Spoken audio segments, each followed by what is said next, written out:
The Every Point Sports Podcast featuring Greg and Jack starts right now.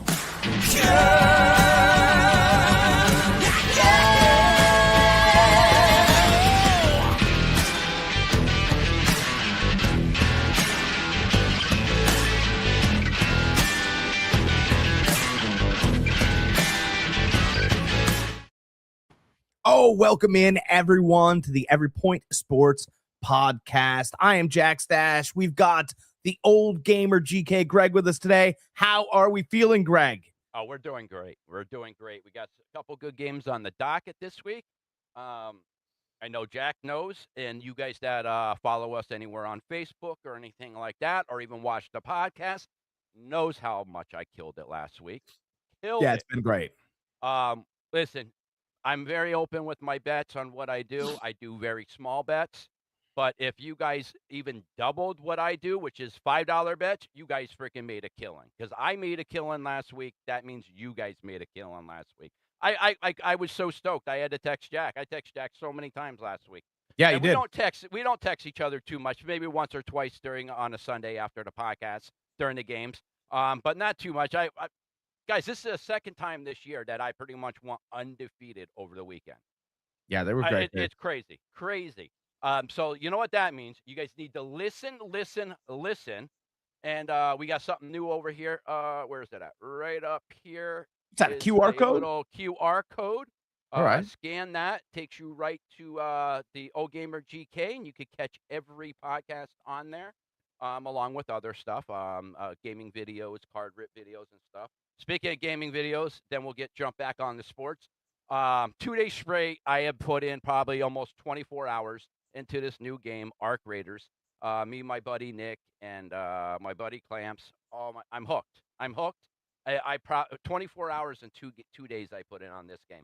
So guys, jump over there, check out the new footage on that. We got away from Call of Duty a little bit, so we're trying out this new game everybody's playing. And yeah, I want to say I'm sucked. I'm sucked in. I'm addicted. And 13 hours and a half I spent yesterday playing the game. So yeah. Oh my God, you're an addict.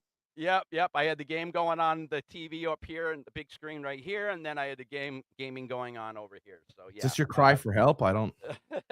But Joy will probably need cry for help. So. Oh my God. But anyways, back to sports. We got some good games on the docket this week. But like I said before, guys, if you guys want to win some money, you guys make sure you guys are watching the podcast. Whether Jack and I disagree on the games, we both bring up valid points, good stats for you to think about and make your own decision. So on that note, Jack, you got anything new? Yeah, I just want to. We always touch on it a little bit, so I feel like it's fair to send some flowers. Penn State beat Clemson yesterday in a bowl game. Mm-hmm. Well, we don't care about bowl games anymore. I don't care. They finished what they started, which is what you go to college and university for. You go there to get a degree so that you can use that in the real world, right? Starting and finishing something.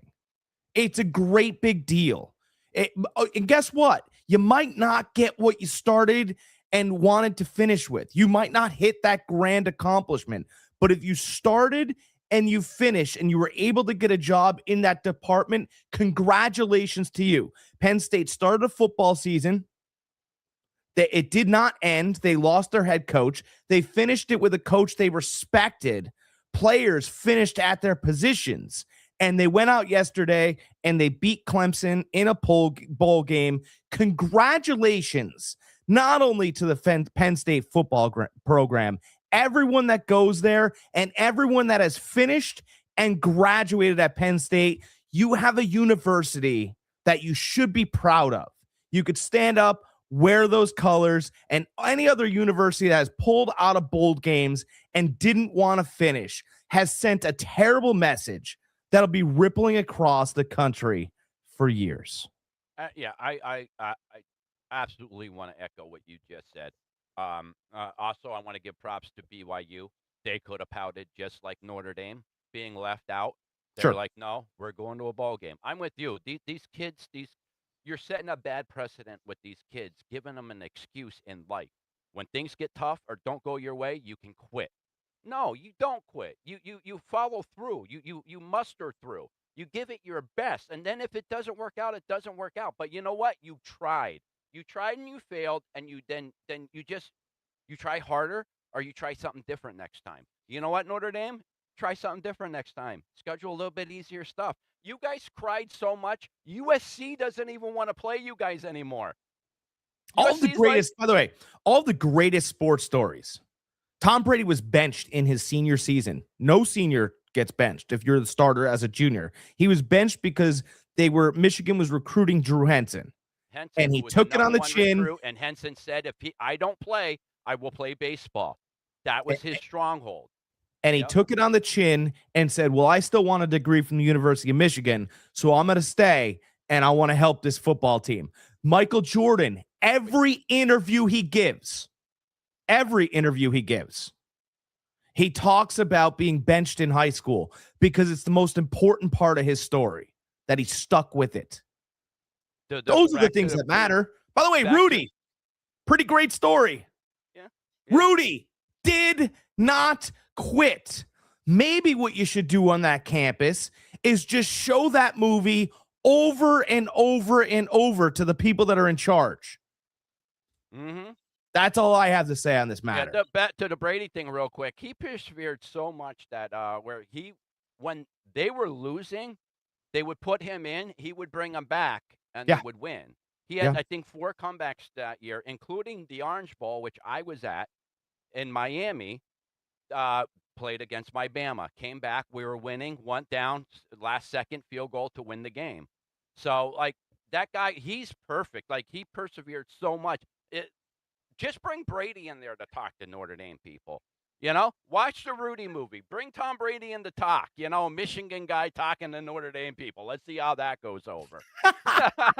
Yeah, you're right. But so I that's what I want to do. I don't want to knock any other organization, but I do want to commend Penn State for doing the right thing for their students, for their athletes, and for their university. I know it's really easy to.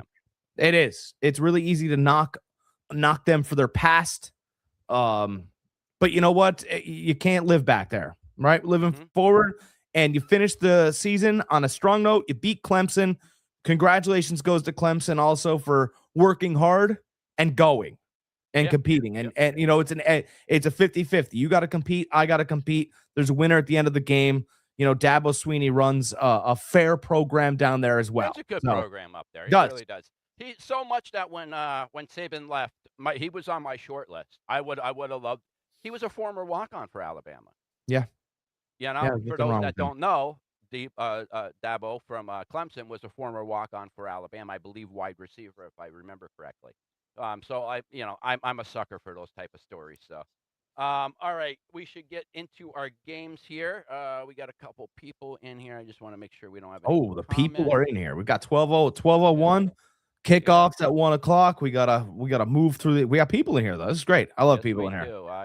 I'm sorry. We got some new sound stuff, so I want to bring that up. Yeah, we got a heartbeat.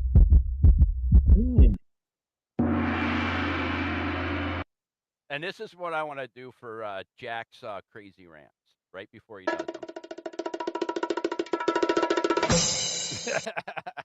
What do you mean? I don't rant crazily. Look at I'm passionate. I'm like Philadelphia Nation. That's what I am. I'm Philadelphia's forgotten son. Nation. I am. I'm Philadelphia's forgotten son. I don't do all the extracurriculars, but I do wake up screaming. That's what my podcast should be called. Wake up screaming. We got Jody in here. Hi. Loving the beard, Greg. Well, I appreciate it. Thank you very much. Joy wanted me to grow it, so I'm growing it. We'll see how it works out. All right, we got the first game on the docket this week. Jack, we got Pittsburgh Steelers at the Cleveland Browns. Pittsburgh is giving 4.5. Over under is 35.5. Pittsburgh, its money line's at -218. Cleveland Browns is at +180. I mean, this is pretty easy. I mean, Pittsburgh's playing really good ball right now. Yeah. Cleveland's on the downside. Listen, Shador's the only story. Well, sorry, not the only story. Myles Garrett sack record and Shador is the only story coming out of there. We both know Savansky's gone after this year. This is a wash season, period, for them. Um, I like Pittsburgh here. It shouldn't even be close. 4.5. I'm not taking the points. I'll just take the money line with the parlay somewhere negative 218. Enough meat on the bone to still make money there. Yeah, I like it. You know, how many sacks does Myles Garrett need, by the way? I just want to 2 sacks. Yeah. 2 sacks. So I wonder if this game, is close or, Pittsburgh has it in hand. Listen, it's a division game. We all know Pittsburgh, Cleveland plays close. Pittsburgh, Bengals play close. We know that. That's just 2 bloodbaths. Throw the record out the door. That's why I'm taking the money line, because I know Pittsburgh's going to win. But will they win by 14 or will they win by 3? Okay, it's real simple. Pittsburgh wants to wrap up the division today. Mm-hmm. That's it. End of story. Baltimore won last night. That's all the motivation that Pittsburgh needed today, right? I mean, but here's the sidebar. I think that Pittsburgh's offensive line isn't very good. No, it's real. No, it's not really good, and this is why it's not really good, because you're deploying Kenneth Gainwell as another receiver. He's good, but you don't want to run with him because he can't find any open space in your terrible offensive line. That's right where we're at, right? Arthur Smith is running 4 end-arounds a game to Jonnu Smith, right? His forgotten son. So I believe that, I think that Pittsburgh is going to win the game, but I also believe that Myles Garrett could have 2 sacks in the first half. And I know how much you love the fact that Brett Favre let Michael Strahan have it. Oh, I can't stand that. I know. And you're going to be even angrier today. My huge prediction is Myles Garrett gets 3 sacks today. And he gets the sack record because Aaron Rodgers knows the history between Strahan and Favre. And as long as he gets the victory, he'll kind of say to Mike, hey, why don't we be a part of it? You know what? If that happens, I literally, and I'm sorry, Green Bay, but I want to blow you guys up. Because that's 2 Packer quarterbacks, former Packer quarterbacks, just giving the sack record away. I can't have that. My hairs on my freaking arms are standing up after you said that. No freaking way. That record is tainted before, and I don't want that record tainted again. What time's that game on today? Legitimately have it. What time's that game on today? 1 o'clock game. 1 o'clock. I expect a text around 3:30 after the 3rd sack comes in of just exclamation points. And what's that emoji with the black wrap and the angry face? That's what I'll expect around 3:30 because it's happening. Aaron knows the history. He's very smart. And he's gonna lay down and then he's gonna talk about it after the game, and it's gonna be this big spectacle, and it's gonna happen. I hope not. I know. I hope not. I want this record to be legit. It'll help though. Your beard will grow out even fuller. You'll just be like this. Gray. You won't be able to see it on camera. You'll be walking around with this big robust beard going, all right, I grew it out. I got so angry. I made that hair come out of my face. Pittsburgh wins on the money line, despite the sack record being broken today. Next, we got the Seattle Seahawks at the Carolina Panthers. Seattle is giving 6.5. Over-under is 42.5. Seattle's giving, money line for Seattle is a negative 305. Money line for the Panthers is plus 245. This is one of my upsets of the week. I'm not saying Carolina is going to win, but I'm taking the 6.5 points. I feel better with another point on that. I feel better if it was 7.5. I feel very confident then. That's what it opened up at, 7.5. Should have jumped at it then. I didn't. But all you guys are saying, well, Greg, the Seattle's like the best team in the NFL or second best team in the NFL. You are correct to a degree, but you have to remember Seattle just played an overtime game last week and barely walked out. And they're playing the 49ers next week, possibly for the division. So one, tired from last week's game. Two, are they looking ahead to next week? I don't know. I'm just saying this could very well be a trap game for Seattle if you think about those two things I just said. But I'm not even going that route where I think where I'm taking the money line on the Panthers, even though I think the Panthers could walk out with this with a victory. I'm just taking the 6.5. I'll take the points with Carolina. You do that. I'm doing kind of the same thing. I'm going to take Seattle on the money line. The one thing I do notice about Carolina, they have gotten, Bryce Young's obviously a smaller quarterback. He's got a fine arm, but it's not this world beater. But they found him large targets, right? Ted McMillan, that Coker kid, right? They're both really tall. They're big bodied targets. And the one thing that they do, though, is sometimes they rely on that body too much. They let the ball come to them. Yeah. And Yeah, it's they a don't bit catch of, with their hands. yeah. And McMillan's better than Coker, but Coker's been getting more of the lesser cornerback every week. So Young's been able to get to him. The problem in Seattle is you don't have a lesser defensive player. They come with clubs. I mean, they're swinging every single time. Fastball, curveball, they're swinging. And I just think that if you're going to let the ball come to your body, they're going to break your claws. Seattle's literally going to punch down, slam down. I mean, that's the type of defense that McDonald deploys out there in Seattle. Obviously, if you guys have watched the podcast, I said he was the defense coordinator in Baltimore for years. And obviously Baltimore's defense hasn't been as good without him. But Seattle, tick, tick, tick, their defense has looked very good. And, Sam Darnold's done exactly what he's done last year. I just think Carolina's too young for this spot. I do. I understand the points. That's fine. But I'll take Seattle here on the money line. I think they are looking to next week, but there only is a next week if they win today. That's kind of the position they're in, right? So it's like do or die. What spot do you want to win? Do you want to win the division? Because you got a chance here. But if you lose to this team, there's no shot. I mean, San Francisco, you're in the wild card and you're playing all these games. If you win today for Seattle, you're playing for the division next week, but you're definitely in the playoffs. Winning, you're in. So I just think they're going to win this week. And we have that leads us to some other previews on games we have. Yeah, Carolina also is playing for the division also. And they're at home. They play a lot better at home than on the road. We both talked about that briefly a couple podcasts ago. We compared them to early Cleveland team. So like I said, I'm not saying it. I'm not saying Seattle's going to lose here, but I wouldn't be surprised if it happened. I would love if the line opened at 3. Mm-hmm. Yeah, I mean, it opened at 7.5, and it dropped to 6.5. I loved it at 7.5. Loved it at 7.5, and I should have jumped at it. My whole thing is that if it opened at 3, I'd be more apt to sit here and go, all right, Greg, well, you know what? Let's really dig here. 7, 7.5, 6.5. That's still telling me that Seattle's got the team to beat this team by a field goal. Well, to me, it means that that the Sharks they still love Seattle this year. Yeah. They think they're a strong team. Yeah. And they still think it's the same old Panthers.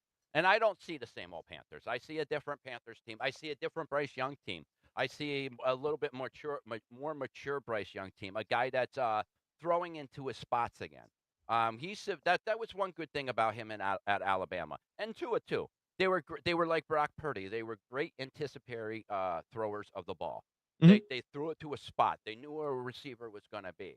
And I didn't see that with Bryce Young when he came in an NFL. It's almost like, he was looking for that open wide receiver and try to hit him right in the hands instead of throwing it to a spot. And I think he's throwing it to a spot again. You're starting to see that come back to him. A little bit more accuracy coming. And it doesn't help, or it doesn't help. It helps dramatically when you have that dwelling back there running the ball. Mm-hmm. Yeah. He's listen, Cowboys should never let him walk. He's playing hell of a game or hell of a season this year when they're rushing the ball. I believe one of the stats when they played the 49ers, when he rushes the ball 10 or more times, they were like 5-0 or something at that point, 4-0.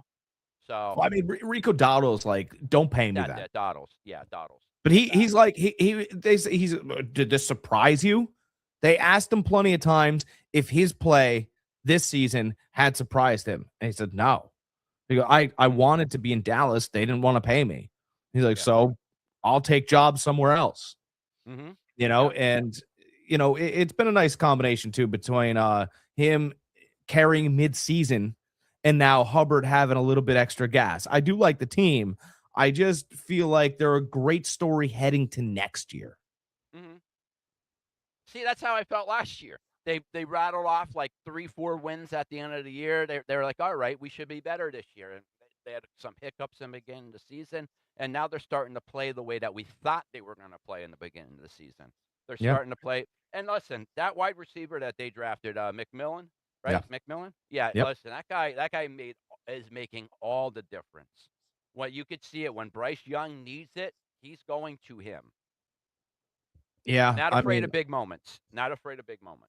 Yeah, that's two big players out of Arizona this year. Yeah. Bill All right, next. and Tet. What's that? Bill and Tet. Yeah. All right, next we at the Jacksonville Jaguars at the Indianapolis Colts. Jags are giving 3.5. Over under is 48.5. Jags are negative 225 money line, and the Colts are at plus 185 money line. I'm actually surprised this isn't more towards 5.5, 6 points. So this is just showing me that they still think that the Colts can do something. Listen, Rivers is a great story, awesome story. It's just not going to cut it. I like the Jags here. Jags have been playing inspired football this year. That coach has them playing lights out. And I think one of the people that's missing him the most in an NFL is your boy Baker. Missing him so bad. Can't say enough about Cohen is his name? Yeah, Liam Cohen. Liam Cohen. Can't say enough about the job he's doing. Listen, he took a quarterback to where Jack didn't even think he belonged in the NFL last year, all right? To where he's playing to a Pro Bowl level right now. You know? Yeah, Trevor Lawrence played great. Yeah, he really is. It just shows you how much a coach can make a difference. Look at Brad Johnson or Ben Johnson over Chicago. at the Bears. Yeah. I was dogging him last year. He gets Ben Johnson. Look at him this year. Completion percentage still isn't good, but look at that team this year, and look at the Lions this year. What's the Lions going to be doing? They're going to be sitting at home. What's the Bears doing? They're going to the playoffs, possibly number 1 seed. Has a chance. I'm not saying they're going to get it. I'm just saying they're in the hunt for it. Maybe Detroit should have hired Ben Johnson. Makes you think, you know? Don't think too hard because I'm just saying. They should. I'm just saying, like a coach makes a huge difference for these players. For those of you guys that just say, "Oh, this guy's talented. He should be able to perform no matter what." That's not the way it is. You guys, you need somebody that's going to be able to draw up the plays for you, that's going to be able to build a system around you, that's not going to throw you into a system that you're not going to flourish in. We see this all the time in NFL, especially for early first-round picks. We're like, oh, they have all the talent in the world, this and that, but then they don't do something. Baker, he got thrown through how many teams before he ended up with Tampa? 3? He's now been through in Cleveland alone. He was through eight offensive coordinators. You know, I'm just saying, which is great. Which makes all the difference. Which is, to me, I think, really a little interesting, right? Because I think what's going to happen with Baker going forward, right? I still think Tampa Bay is going to make the playoffs. So they're surprise. But I think if you look further into his career, I think Baker Mayfield's going to be either a quarterback's coach or an OC. Because he knows more football than anybody in the damn league. I mean, really. No, that's not true. Let me apologize to Phillip Rivers, since we're talking about his game. Phillip Rivers has walked in off his couch. And let's not, Joe Flacco did it. Joe Flacco's gifted. In fact, if Trevor Lawrence wants any kind of career, he'll look at what Joe Flacco's is. Joe Flacco came into the league. He was able to run. 6'5", big arm. Remind you of a guy? Maybe he's not blonde. But Joe Flacco and Trevor Lawrence are kind of built the same. And if you keep taking hits, you're going to be laying on the floor, Trevor. Look at Joe Flacco. Move when you need to. Take shots when you can. Right? Mm-hmm. Trevor Lawrence is starting to get there. I don't know what took him so long. Liam Cohen wanted to kill him in week 3, and which is why I believe the Urban Meyer experience didn't work, and the Doug Peterson was like, I'm done here. And they kind of, because the kid doesn't want, he's not that learner. I mean, I don't know what coach, maybe he needed somebody younger, to speak to him. And those were 2 older coaches, and they knew some of the lingo. Remember Tom Brady at the end of his career hired a guy to keep him up on the younger lingo. Maybe that's stuff that Trevor Lawrence needed. I'm not really sure. But yeah, Liam Cohen's done a fantastic job. This line's at what, 5.5, you said? 3.5. 3.5. So, okay. So just to give you guys an update, we've been on this podcast now for what, 25 minutes. 45 minutes ago, when I was looking up lines, this line was at 5.5. Think about that. It was a 5.5 point line. I use Hard Rock. So even if Greg's line up in Pennsylvania, I'm down in Florida, even if his line was at 4.5, it's moved a point. I want you guys to think about that, right? Jacksonville is coming off an emotional victory up in Denver. Huge victory, right? Sealed the division for them. But let's not sit here and pretend like Phillip Rivers didn't throw for 270 yards and 2 touchdowns last week, because he did, right? And he's not the biggest armed quarterback. But I'll tell you what, he knows when Alec Pierce, 6'5", getting out of those breaks and where to deliver it. There's a lot of big player props out there for you fantasy guys. I just want to detail this. If you're looking for receivers and you got receiver problems, you could still be in playoffs. But if you have receiver problems, Alec Pierce is a start. If for any reason Michael Pittman Jr. is out there, you can start him. Those are 2 guys. Phillip's going to throw for over 270 yards again. Jacksonville's defense I is don't fine. know, but listen, he played against a Niners beat-up defense. So I take that with a grain of salt, that game last week. There's nothing worse than a team. We sacked the quarterback only 16 times this year. But to put that in perspective, Myles Garrett has 20 sacks this year. The Niners as a team has 16. All right, listen, I'm talking shit in my own team. The only reason why we're winning is because of our offense, and we're able to get stops in key moments. But listen, our defense is porous. I mean, we're playing 3-4 players on that defense that pretty much couldn't even start for any other team in NFL. Yeah, I mean, I get it. And Mike Tyson was the knockout king, and then Buster Douglas got him because he was partying in Japan. A team that's not talented. San Francisco defense isn't very talented, but the problem since they lost Warner, he's their leader. I get those things, but Jacksonville. We had Ronaldo Green out that game. Listen, there are a number of injuries on that defense. We're starting 3rd, 4th stringers right now. But Jacksonville's celebrating after what happened last week, and they're still celebrating. They should. They handled Denver very, very well. They should, but they're not going to get a guy that's going to run around or do all these other things that you're going to get a guy that's going to read you, reread you, and reread you. And this is going to be a real test for them, because Phillip's not going to move. And you're going to think, oh, geez, I'll just lick my chops. And all of a sudden, he's going to hit you with a 4-yarder. He's going to hit you with a 6-yarder. And he's playing a different game than what you're like, we handled Bo Nix. Bo Nix doesn't read like Phillip does. And that's why I said Baker knows a lot of offense. Phillip was running an offense in high school. He was running this exact offense, and now he's playing this exact offense. And I think he can trick Jacksonville enough where I'm taking the Colts with the 5.5. If you guys have to buy up, do it. It's fine. Yeah, I'm taking Jacksonville here. I'm not touching the Colts at all on this game. Even 5.5 sounds like, yeah, I don't know really what's going to happen with this game, but I do know Jacksonville's going to walk out with the win, which is why I'm taking the money line and money line only. This could be a 3-point game. This could be a 14-point game. I don't know. I mean, I'll take fiery Phillip. That Niners game was close all the way up until halftime. Once halftime, the Niners just, they just couldn't keep up. Does the same thing happen this week? I don't know. So that's why I'm just taking the Jacksonville on the money line, and I'm leaving it at that. Not getting cute with this game. All right.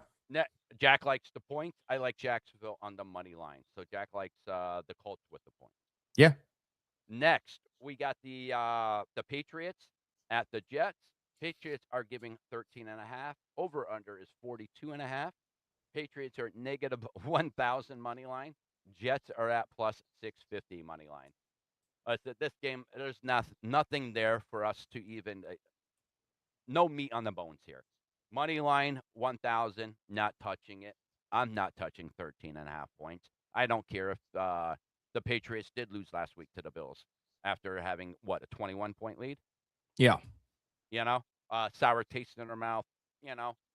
Fact of the matter is, it's a division game. Patriots, Jets. Jets have looked like crap, and other times they look like they could beat a team. We said that about the Dolphins. I thought the Dolphins, they would beat the Dolphins. They ended up getting smoked by them. So on that note, I'm not touching this game. Patriots money line 1,000. I mean, nothing there on nothing. I think Patriots are going to win. That's all I got for this game. If you want to have some fun, and we do oftentimes on the podcast, right? We like to have some fun. Look, I think that this spread should probably be around 11, 12 if the Jets were going to show up and play. Mm-hmm. But the Jets haven't showed up and played. They haven't showed up and given any heart. They haven't showed up and done anything. It seems like, almost that as it seems so bad that Aaron Glenn could be one and done. Oh, that doesn't happen. Didn't it happen last year in New England? Yeah, it did. And I just think that Woody Johnson, buckle up, everybody.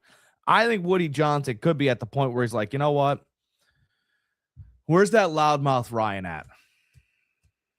Because you get to a point where the rope starts to tighten around the neck and you can't get coffee in New York anywhere. Right? Woody Johnson can't leave his fantastic apartment or you know what? You know what's the worst thing on the planet? Not playing bad golf as a millionaire. Right? Because who cares? I'll just drop a ball. It's being made fun of about stuff I own. Hey, Woody, maybe you should call that Ryan guy. And they just make fun of every decision he's made after Rex Ryan was there. And I'm going to tell you, Rex Ryan wants the coach.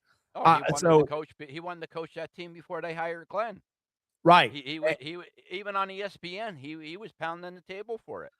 And I do think you're starting to get there. You got to at least sit there and go, look, maybe me and Rex had some differences. He could find 6 wins.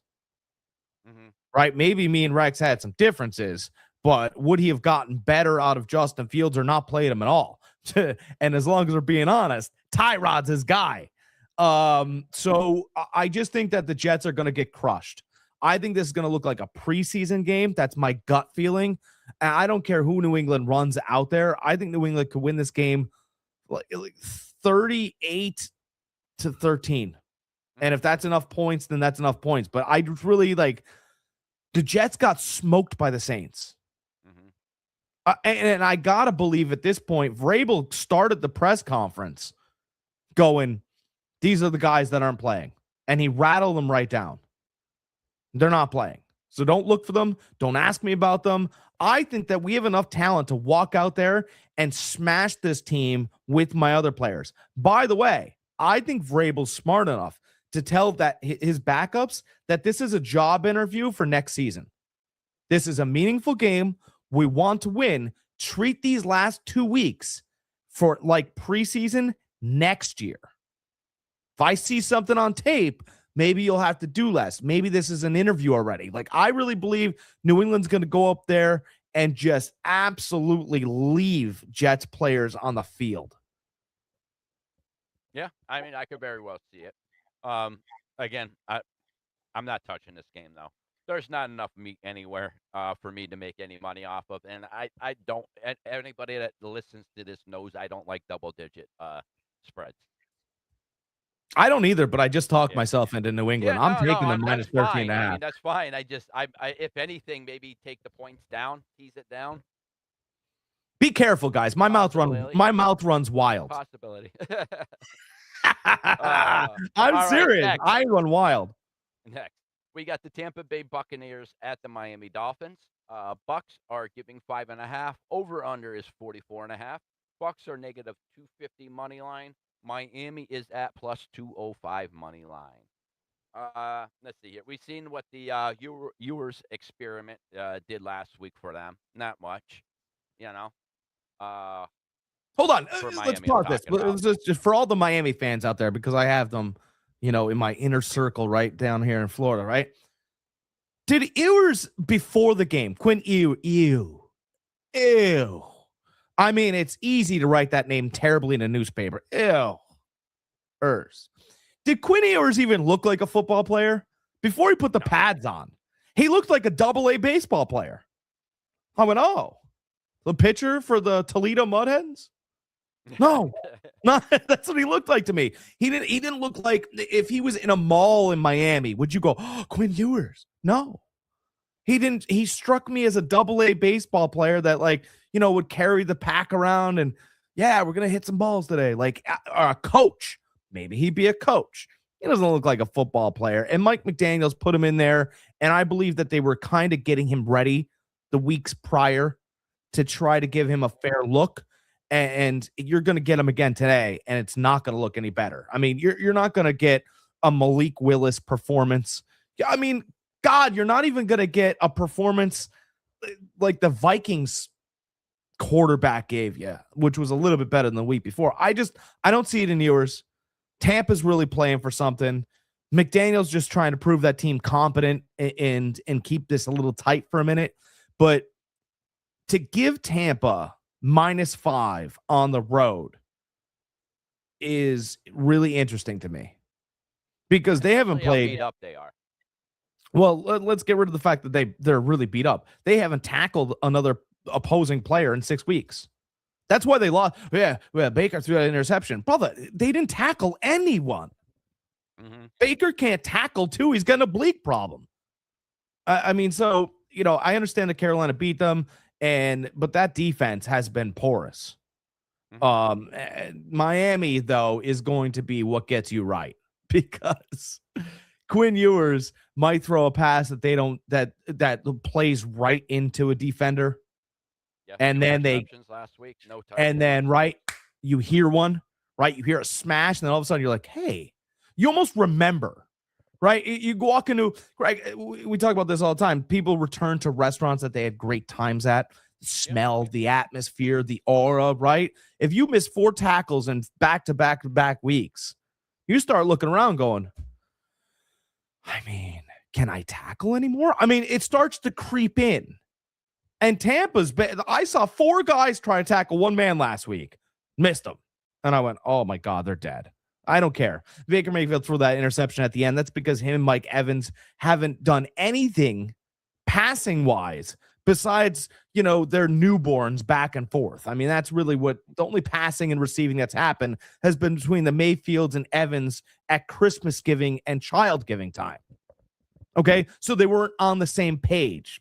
I mean, Evans has been in and out a lot of times, and maybe if that was a Buka, they would have read it better. I mean, it could have been anybody. Sterling Shepard, they played together forever. Shepard would have cut back in right where Mayfield threw that ball. So let's just erase that. He was guessing clearly. But I do think they handle Miami. Don't do the -5.5. Take it on the money line. I think it's 235. I took it already. They're just they're in a rock and a hard place. Yeah. Take it.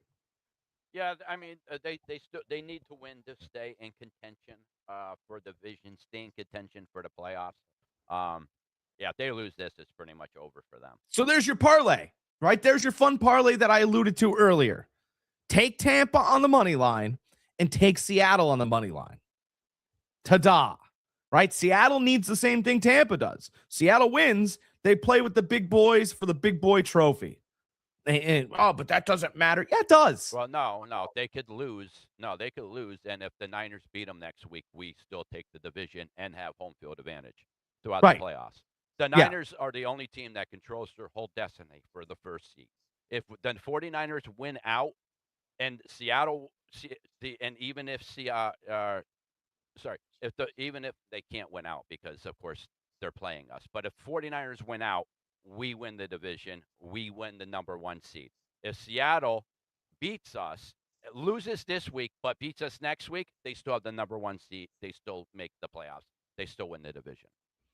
Well, So I they still could think technically drop this game and still be all right as long as they beat us next week. I just got a feeling that Carolina's kind of looking ahead. And I do believe that and do not. I'm telling you, Bryce Young's a nice football player, and he's really developed and he's come along. But man, when the windows shrink, he does not hit them, and we've seen it. He doesn't hit the windows that shrink, and they're starting to shrink around this time. You know who found that out last year? The guy he's playing against. Sam Darnold had a nice year, and then when he got towards the end, the windows started shrinking a little bit, and he looked around and he went, "All right, I'm finally to a different level." And whether he was going to break or come back, he obviously didn't come back with the same team. But this year, Sam's hit better windows. He has, but he's been the same old Sam too, though. He's had multiple games with 2 or more interceptions where they should have lost that.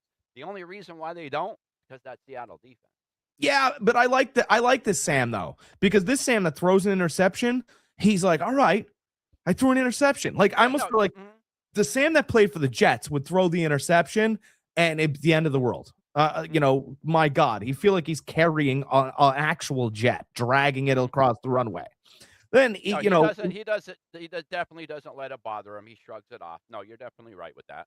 Carolina, he got to play, but the defense was terrible. So then they figured out the offenses around week 4, week 5. To be quite honest, this is a wild statistic about Sam Darnold, is that he has through the first 4 weeks in every season at Carolina, he's like got a 3-1 record. Mm-hmm. Now, after that, he loses the next 5 or 6 because defenses go, okay, well, you know what? Their defense is bad. If we score the first touchdown, he's got to press and we'll take off on him. Mm-hmm. So now that he got a little bit of help in Minnesota last year, and he's got the same kind of help in Seattle. So let's just say Seattle and Tampa win today. That's my parlay.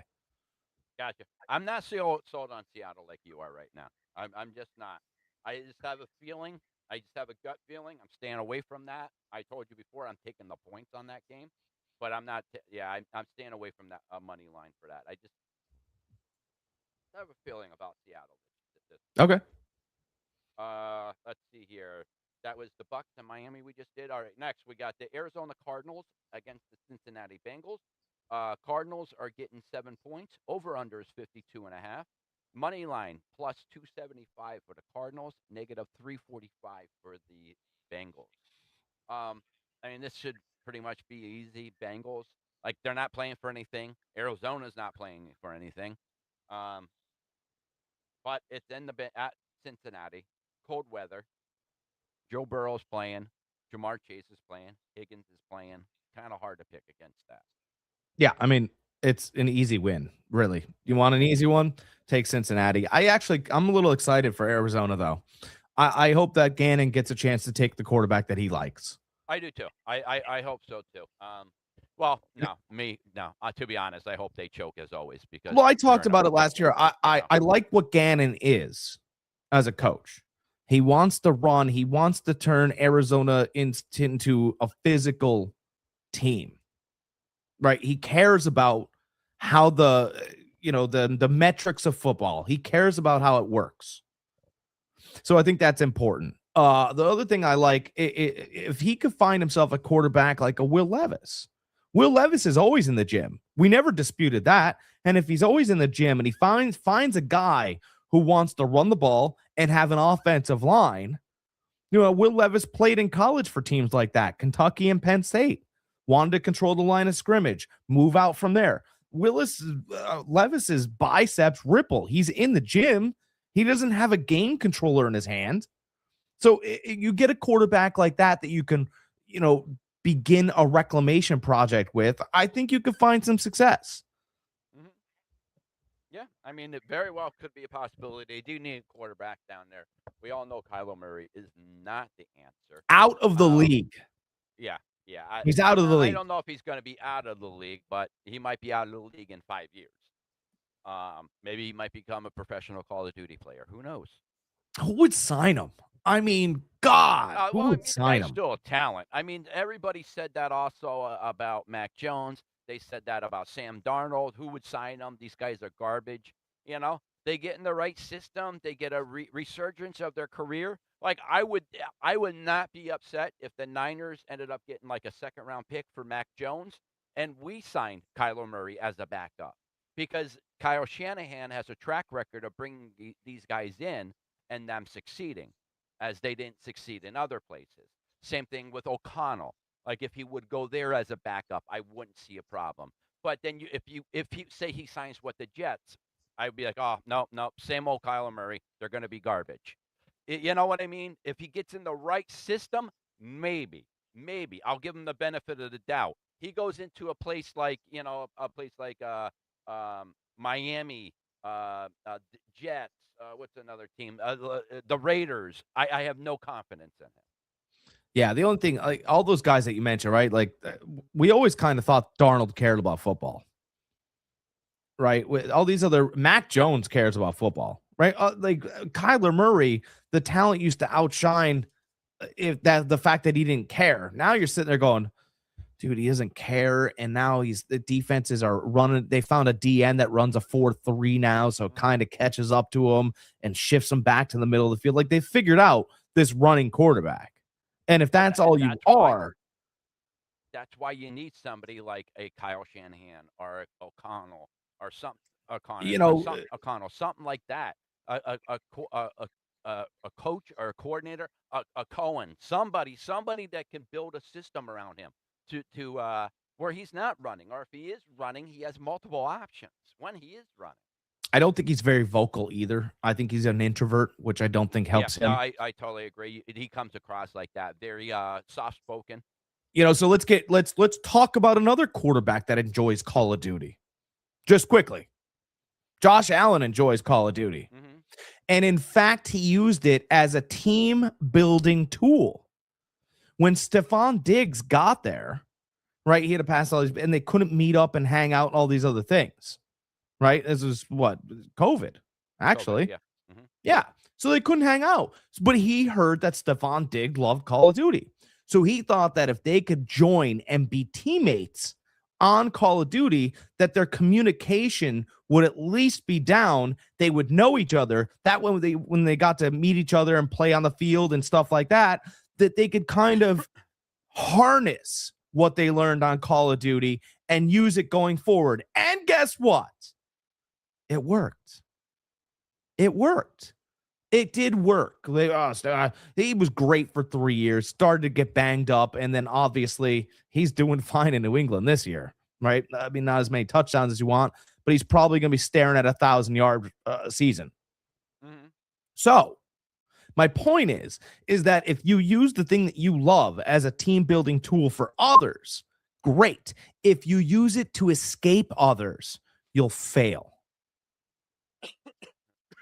Mm-hmm. So all right. I think that Call of Duty can work, not the way he uses it. Like he could play with coaches. That way coaches got to understand what he would think in the heat of battle. But he doesn't do that. He uses it and hides in his room and whatever in the dark, or I don't know how he does it, but it doesn't work. I believe he streams if I remember correctly. Oh, so he picks on 12-year-olds after he got so much slack. Picks on 12-year-olds in their mother's basement. Great. Get rid of them. They pick back, so you have to pick at them too. Oh my God. What's next? I get so much trash talk to me by these kids, it's ridiculous. Like it doesn't even sound like, excuse me, that their balls even dropped yet, and they're talking shit to you, like stuff that your mom would roll over in her grave listening to. Like, are you kidding me? They just said that to you? Yeah, I'd be like, meet me in the park. I'll kill you. Yeah, here's my address. Come find me. All Do you right, like next. scary movies? Next, we got the New Orleans Saints at the Tennessee Titans. Saints is giving 1.5. Over under is 39.5. Saints is money line's -122. Tennessee's at +102. This could be definitely a very interesting game. That it's 1.5 is pretty crazy. especially with how the Saints has looked the last 2 weeks. Yeah. Um, this is a tough gun. This is a tough one. Really is. But I am actually going to go with Tennessee on this. Okay. I'm not betting this game. I'm not touching this game. But yeah, I think Tennessee. This is a game that Tennessee actually wins. They have looked improved the last 3 weeks. Tennessee has. Mhm. As much as Jack says Cam Ward is not an NFL quarterback, um, they have looked a lot better the last couple weeks, last 3 weeks. Their defense have been better. It all started with that Cleveland game. It's like they got a little bit of confidence with that game. So yeah, I think the Tennessee Titans is going to win this game. Listen, the Saints the last 2 weeks have looked really good. They've been spoilers to two of my picks the last 2 weeks. I picked against them. I'm picking against them again. Third time's the charm. What do I always say about Tennessee? Fantastic country music. And I got to stand by that. And no, Cam Ward's not a starting quarterback in the NFL. He is by default. He's not very good. And my only thing here is I agree that, Tennessee's in a good spot. And if you want to take them with more points, I would do that. But we always joke about how old Tyler Show's, 37 years old. He's not, but he's 28. Mm-hmm. And due to injuries, he sat in college football and redshirted and all these other I think he was extra in college football 7 years. I think it was. Yeah, a couple extra sessions. That's how we'll put it. But I think that adds to experience, and he's starting to get some confidence playing. And Chris Olave could have sat this week, but he's deciding to play. And I think he wants to play because he wants to get more cohesion with Show. Mm-hmm. I think he's starting to believe in Show. I think New Orleans is starting to believe in Show. So I agree. They are. And I think that being 20, if he was 23 or 24 and had all this extra athleticism and didn't go through the ups and downs of injuries, I think he'd sit there and go, well, this is just a regular game and we can drop this one and see what next season starts to look like. But I think the 28-year-old knows the time, the sand in the bottle is starting to drain out. And if he can win as many games as possible, it'll solidify his spot for next year. I think he gets it anyway. But I just think that he's more experienced and he's a smarter, better quarterback than Cam Ward. Not more athletic, but I think he's a smarter, better quarterback. And the balls he's been throwing over the past couple weeks, he barely looks like he's trying and it flies out of his arm. That's something we can all admit. The eye test is passed. Mm-hmm. I'll take New Orleans on the money line. Listen, he was good for he like you said, he went through the ringer. The only reason why he was in college for so long because of the injuries. The fact of the matter is that he was a very good quarterback in college, and that was the reason why he kept getting chances upon chances upon chances, and he just so happened just injury bug over and over and over, just bad luck. When he's healthy, I believe that he is going to be a good quarterback for you. If I am the Saints with that injury history, it's something that I'd be very scared moving forward. But as far as 1-2 games this year, looking through an eyeglass, listen, the guy's been playing very good the last couple weeks. Since he's gotten his shot, he's gotten better and better and better. I just think this is one of those games that they drop. Little confidence, getting better, little bit bigger head, running into Tennessee, who's playing a little bit better ball. Listen, both of these teams are horrible. Nobody's going to watch this game unless you're a fan. You know what? Fans of these teams aren't going to watch this game. How dare you? I'm watching. I'm just saying. I already bet on this game. I bet on the Saints. So okay, well, I know because and I did for the same reasons. Titans, but again, I don't love Phil Rivers, not the sexiest. Tyler Show just kind of delivers a nice ball. I think Cam Ward's going to need to get to the offseason to see what the mistakes look like because I do believe, and again, awesome athlete, great arm, but he doesn't anticipate. And without the anticipation, as Greg says, that's what the NFL is. It's an anticipation league. It's a guessing league, For instance, the guy we were talking about earlier, Baker Mayfield guessed wrong last week. Everybody went, wow, what a terrible interception. Actually, it would have been a great throw if he guessed correctly. But on that choice route, it was a wrong guess. very sorely. But I mean, if you looked at the ball, how it was thrown, perfect spiral, very fast, great spot, bad guess. So you have to be able to anticipate. And Cam Ward's waiting for the guy to get open and then throws it. Mhm. Not going to work here, folks. And Tyler Especially him being a Show. rookie. No, it is. But Tyler Show's not really a rookie. Like you said, he's seen 7 years on and off, whether it be tape. I mean, listen, man, they want you in the locker room if you're injured. So you got plenty of tape time. In fact, you know as well as I do, I've been injured, soccer and stuff. I hate having to sit there and just watch tape after tape, corner kick after corner kick, trying to find out how this guy maneuvered, why they put this tall guy here, why I should have elbowed, all these other things. You get annoyed and want to play. And I kind of think that's where Show is. And I think Cam Ward will be there after this offseason. We're hoping. Okay. Yeah. We'll see. Next, we need to get through these, getting close to 1 o'clock. We got New York Giants at the Raiders. Giants is giving 3 points. Over under is 40.5. Giants are at negative 166. Raiders are at plus 140 money line. It's another tough game to pick. There's a few of them this week. I'm ultimately going to go with the Giants. I'm going to go with the young guys here. With Dart, I think he can do just enough to get by this game here. This is talk about one and done. I think one and done for Pete Carroll with the Raiders. I don't see him surviving after this year. They're abysmal team this year. Not even close. You and I thought that they would be something decent this year. We talked about it preseason. Getting Gentry as a running back. Pete Carroll likes to run the ball. You got Chip Kelly as the offensive coordinator. I forget who they brought in as a defensive coordinator, but it was another name. We thought it was going to be a pretty decent team. No, listen, they got a lot of holes to fill. Giants have a lot of holes to fill, but I think they found their quarterback.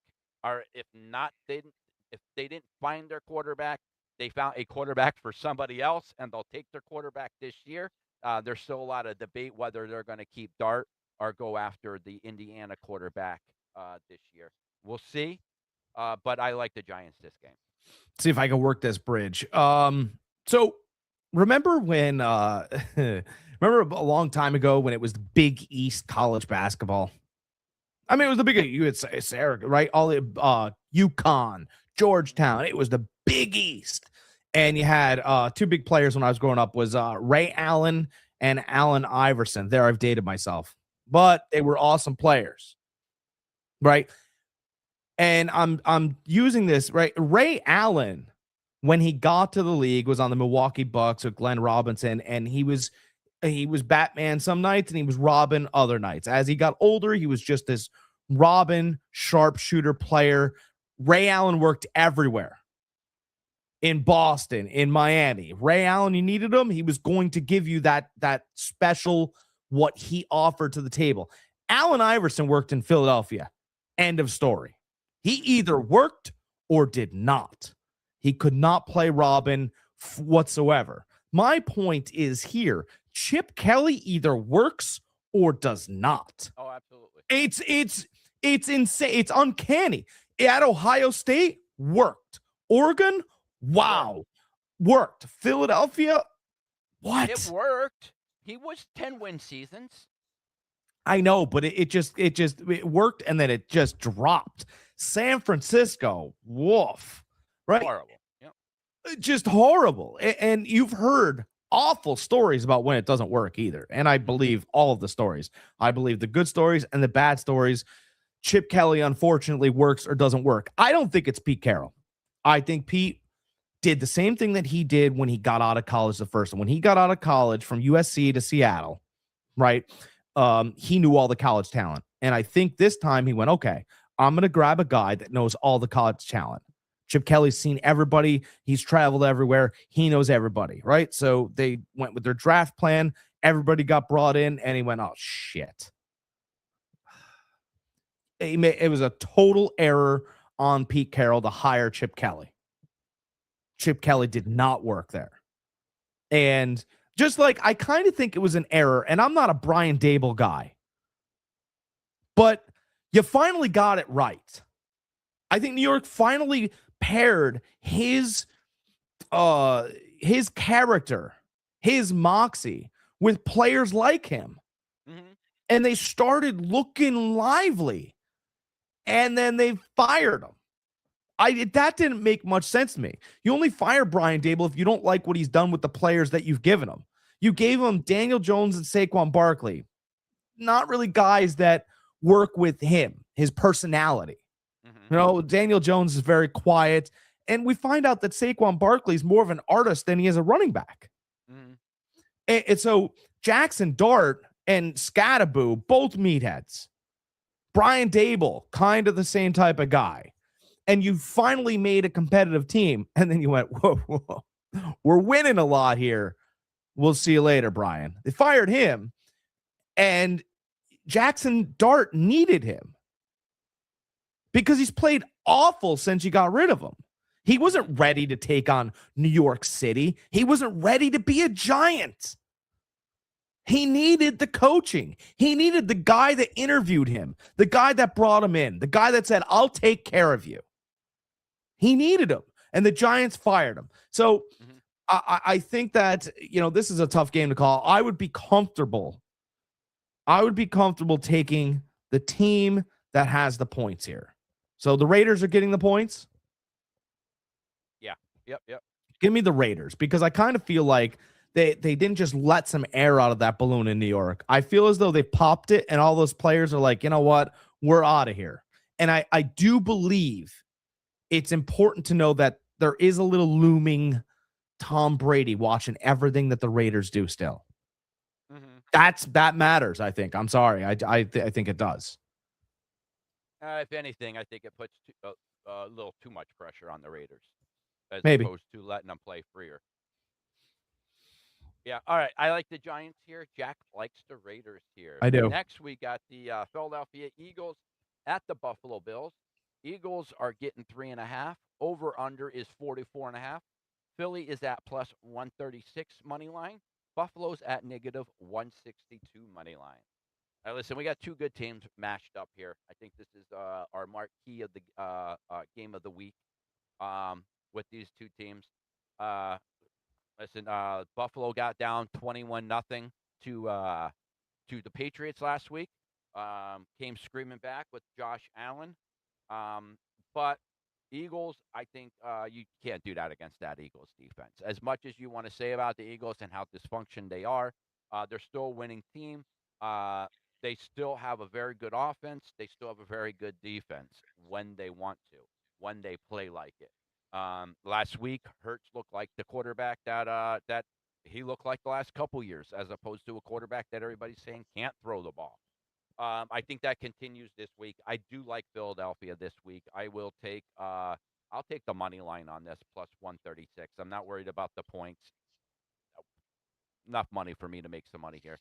Enough line here for me to make some money. Yeah, Buffalo's a favorite, and they've been a favorite for weeks. They've been really a betting favorite for weeks, and absolutely. Well, they're everybody's saying they're a Super Bowl quality team.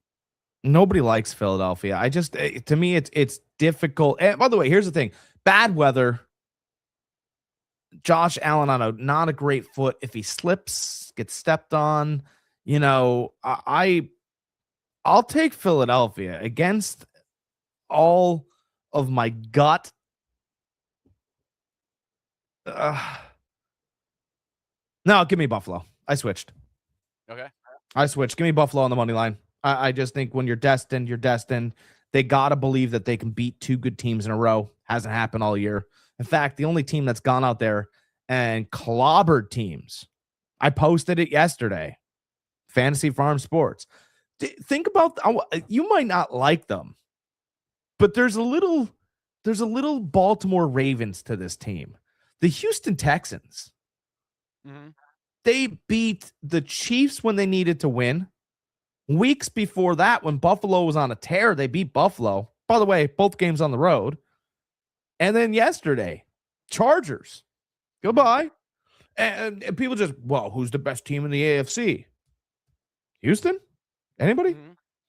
Very well could be Houston. Yeah, I You know, mean, with after that, that 0-3 start, they rattled off some good wins. yeah, they what's the only Houston, we have a problem. Houston is a damn problem. Mm-hmm. Everybody they face, they wreck. That's Mahomes, that's Allen, that's Herbert. Who else do we have to beat to get some respect? Mm-hmm. I say it every week. That defense is nasty. That defense travels, plays well at home, plays well away. No, that defense is good. I Number one had to bring defense it in up the league. because, we talk about Buffalo every week, but, a Super Bowl, we would say it's a dark horse, but like they beat all the teams we talk about going to the Super Bowl so far. Mm-hmm.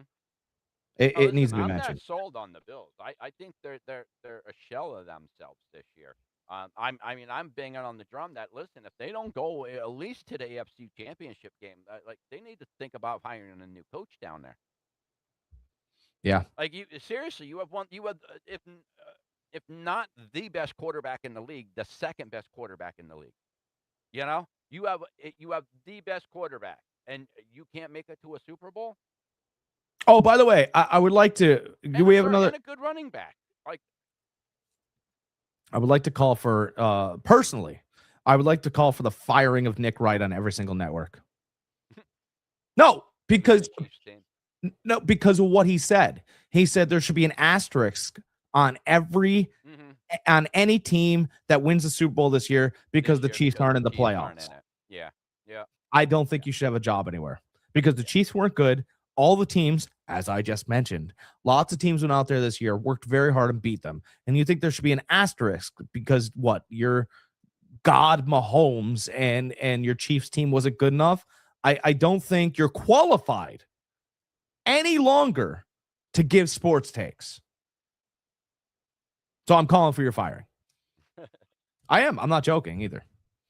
All right, we need to hurry up and get through these because I'm trying to do my bets as we're doing this. And I'm gonna get live ones in. I don't have time. I'm not gonna have time. That's okay. Go ahead. All right, next we got the Chicago Bears at the 49ers, San Francisco 49ers. Bears are getting 3.5. Over under is 51.5. Bears are at plus 160. Money line, Niners are at negative 190. 192 money line. I think this is going to be a way better game than what we thought it was going to be in the beginning of the season. When I looked at it, I was like, oh, this is going to be a cupcake game. This game actually scares me. That Bears team is playing very, very good.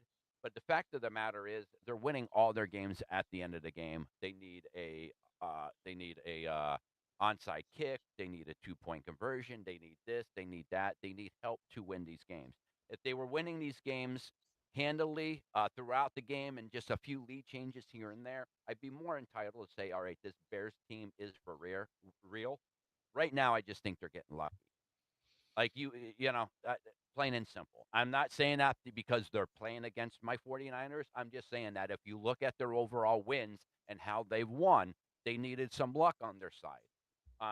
Fact of the matter is, listen, Caleb put in the right spot. He's delivering that ball where it needs to be, online and on time. This team really does scare me, but I think this Niners offense is playing lights out. I think Purdy is finally playing beyond that injury. He has a lot more velocity on that ball. He's able to get it up and over those linebackers now. He showed to the last two games. I'm not taking the points here. I'm just taking the straight up winning, the money line, negative 192. Still enough there for me to make some money. I don't know if this is going to come down to a field goal, a missed field goal, but on their part or what. But I just think the Niners walk out of this with the win. I think the Bears' luck runs out on this game. But I think it's going to be a very competitive game. I think it's going to be a good game by both sides. Some scoring done. I know it says 51.5. I'd have to really think about that over-under on that. I love that you said that because I had a score in my head that beats all that stuff. Ready? Yeah, Niners win. And I got the score for you. 28-24. That was what I had in my head. You went through all that stuff, and I went, God, it's gonna be 28-24. Chicago will be driving. They won't get lucky. Some ball Caleb will throw because he throws on the run, but they end up dirting sometimes. And I feel like he'll think there's a little bit more pressure than there really is. San Francisco doesn't put pressure on the quarterback. We talked about 17 sacks all year, but he'll field blitzes. I feel like San Francisco and Saleh bring some blitzes. Mm-hmm. By the way, Saleh could suit up and play for that defense. That's how bad they are. And that's more of a, but anyway, he'll bring blitzes to try to throw Caleb off his mark. That's when Caleb gets bad and tends to run and dirt them. And if he waits to do that, I think they'll be in good shape. Right on that final drive, he'll bring a cornerback blitz or something that Caleb won't be quite ready for. I don't know if you'll have Roma Dunze today or as well. So that's usually his safety blanket wide receiver. He likes finding him in spots, and I think they have a good relationship. Yeah, 28-24, San Francisco. Take them on the money line so you don't have to sweat. Chicago's very good though. Absolutely. There's one thing that I do like the matchup is Loveland against the 49ers linebackers. Winners, as much as I want to say about his tackling or lack thereof, his coverage skills are really good. I mean, he had a pick six last week. He's fast for a linebacker, so he can cover Loveland, which I like a lot. And Beathard is back. In full health. Our other linebacker that took over for Warner. So I do like that matchup. 49ers, very underrated corners, but I believe Renardo Green is still out this week. Niners defensive line is horrible as far as rushing the passer. Bears do like to run the ball, so we'll see about that. I do like Swift to have over 80 yards rushing this week. That's one of my prop bets, 80 yards rushing. Everybody's like, well, why not 100? Don't get crazy. Let's go with 80. I forget what the odds were, but they were nice enough for me to take them. So yeah, I'm taking the Niners here. Again, I think it's going to be a very good Sunday night game. Next, we got the Monday night game. We got the LA Rams at the Atlanta Falcons. Rams are giving 7.5. Over under is 49.5. Rams money line negative 425. Atlanta is plus 330. I mean, this is pretty easy. Rams are one of the best teams in the NFL. As much as we want to say about Atlanta's roster having pieces there, I don't know if it's coaching there or what, but that roster did not perform like it should have this year. So on that fact, I'm just taking the Rams very easy on that one. So here's some breaking news for you. The Atlanta Falcons are going to be completely, totally revamped. The reason why is Matt Ryan. This is the breaking news. This is why you stick around. Matt Ryan is headed to Atlanta to have a conversation with upper management about joining the team. Not the Falcons again, but being a part of the brain trust in Atlanta. Mm-hmm. That's a Boston college education. Matt Ryan's very smart. Raheem Morris. We'll have you on the podcast. You could talk about your time in Atlanta and how you failed your second opportunity in the NFL. Mm-hmm. Yeah, that's just the way it's going to be. It's not bad. It's embarrassing. You were competitive for a second. You didn't have a backup game plan besides Penix. So, Kirk Cousins, I don't like him. It doesn't matter. Mm-hmm. No one cares about, no one cares about your feelings about a guy. You have to go out there and win games and have your team prepared, and you didn't do it. So, that's that. Nobody had any tape on Kirk Cousins except for 2 years ago, and you didn't have him prepared to play. And then once you got him prepared to play, you started winning again. Well, whose fault is that? Kirk Cousins' fault? Nope, he wins. You lose. Raheem Morris is out. I can't wait for it. Matt Ryan will come in. They'll find a better coach. Atlanta will be competitive again. And we can finally talk about them positively instead of in this light. Listen, if you are a whatever coordinator, defensive coordinator, offensive coordinator, getting your shot in the NFL as a head coach, you damn well better make sure whatever your specialty is, that side of the ball on that whatever team you took over is the best on that team. So if you're a defensive coordinator coming in from a team and getting a head coaching job, you better make sure if your offense isn't that great, you better make sure you have a hell of a defense because you know what? You got hired because you're a defensive coordinator because of your defense. Like I say that Staley, when he got the job with Chicago or with the Chargers, same thing. Just horrible on that side of the ball. Raheem Morris, that side of the ball. We see these with these coordinators coming in, doing different things, and their side of the ball is garbage. You got hired because of your particular skill sets in defense or offense, whichever one it is. You damn well better make sure that you are doing your job on that side of the ball, and then leave the other side to your coordinator. Let him do his job. Yeah. That's all I got on that one. Yeah. I'm just telling you, it's over. Yeah, yeah, it's definitely over there. Again, we'll see what happens down there. They have a lot of pieces down there, a lot of young pieces too, offense and defense. I know Pittman's probably out of there, or Pitts is out of there this year. After this year, his contract's over. He's going to go somewhere, and I pray to God it's the 49ers. But we'll get to that in the offseason. I would love to see how Kyle Shanahan could come up with an offense having that particular guy in that tight end. Like, he's a physical freak. Like, we talked about it when he was coming out of college for Florida. Like, we thought he was going to be unreal. But unfortunately, he hasn't been with anybody that can untap his talent. The worst part about it is that to me, right, the worst part about Kyle Pitts is that teams still want him to be a tight end when he doesn't block. Mm-hmm. Like, when he came out of the combine, just quickly, he came out of the combine, he ran the tight end drills, he beat everybody because they were hilarious. And then he decided to show how great he was by running the wide receiver drills. And he came in second place in 90% of the drills. And he came in second place to Jamar Chase in wide receiver drills. Why are we running him at tight end? It's if you don't want to pay him, that's fine. I get it. I totally get it. You just don't want to get him the right numbers so that you have to give him money. But don't pretend like you want to win. Don't do that. We know you don't. It's easy to sniff out the losers. I do it every single day. And we give them to you, right? Cleveland, loser. Tennessee Titans, loser. Atlanta Falcons, Raheem Morris, loser. I mean, it's very simple. Notre Dame football, loser.